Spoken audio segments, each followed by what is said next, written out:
پاکستان کی جانب سے ایران کی فضائی حدود کا استعمال ترک کرنے کے پہلے 24 گھنٹے میں پاکستانی کی 50 پروازیں متاثر ہوئی ہیں۔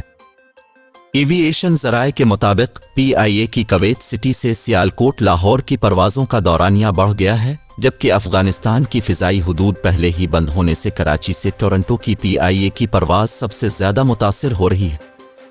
ذرائع نے بتایا کہ کراچی سے ٹورنٹو آنے جانے کی پروازیں پی کے 783 اور 784 طویل دورانیے لگ بھگ پونے 2 گھنٹے تک ایران کی فضائی حدود استعمال کرتی رہی ہیں، اور اب ان کا مجموعی دورانیہ 1 گھنٹہ زیادہ ہو جائے گا۔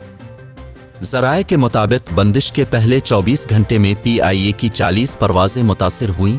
PIA کی جدہ لاہور کی پرواز پی کے 736 نے 39,000 فٹ اور لاہور ریاض کی پرواز پی کے 725 نے 36,000 فٹ کی بلندی سے آخری مرتبہ 18 جنوری کو دن 11 بجے کے آس پاس ایرانی فضائی حدود استعمال کی۔ اب یہ پروازیں تربت اور گوادر سے ہوتے ہوئے گلف عمان کی فضائی حدود میں داخل ہوتی ہیں۔ اسلام آباد، لاہور، سیالکوٹ، پشاور اور ملتان سے جدہ، ریاض، مدینہ، شارجہ، دبئی، ابوظبی، دمام اور کویت سٹی کی پروازیں ایرانی حدود استعمال کرتی رہی ہیں۔ لاہور اور سیالکوٹ سے کویت سٹی کی پروازیں 1.5 گھنٹے سے زائد ایران کی فضائی حدود استعمال کرتی رہی ہیں۔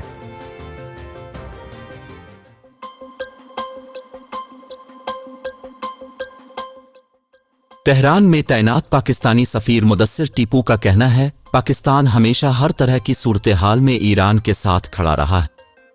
پاکستان اور ایران کے درمیان پیدا ہونے والی کشیدہ صورتحال کے بعد دونوں ممالک کے درمیان مثبت پیش رفت سامنے آئی ہے، اور ترجمان دفتر خارجہ نے دونوں ممالک کے درمیان مثبت تبادلوں کی تصدیق کی ہے۔ ایران کی جانب سے بلوچستان کے علاقے پنجگور میں کیے جانے والے حملے کے بعد پاکستان نے تہران میں تعینات سفیر مدثر ٹیپو کو وطن واپس بلا لیا تھا اور ایرانی سفیر کو پاکستان سے ملک بدر کرنے کا اعلان کیا تھا۔ پاکستانی سفیر مدثر ٹیپو گزشتہ روز وطن واپس پہنچے تھے اور انہوں نے سوشل میڈیا پر ایک بیان جاری کیا ہے۔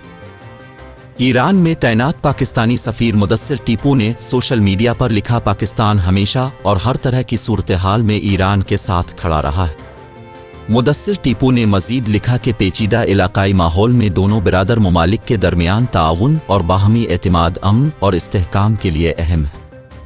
پاکستانی سفیر نے سوشل میڈیا پر یہ بھی لکھا کہ پاکستان امن، استحکام اور ترقی کو فروغ دینے کی اپنی اقدار کے لیے پرعزم ہے۔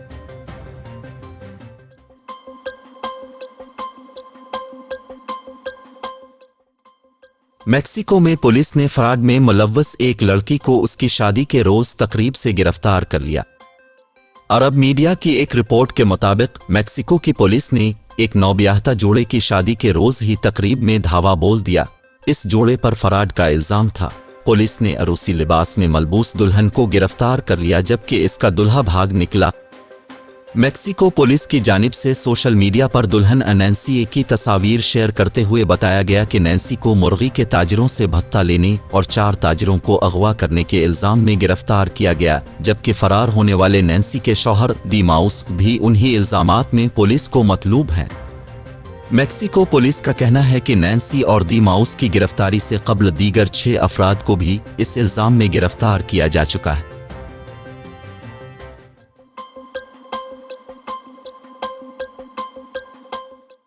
ترکی کے پہلے خلاباز انٹرنیشنل اسپیس اسٹیشن ISS پر پہنچ گئے ہیں۔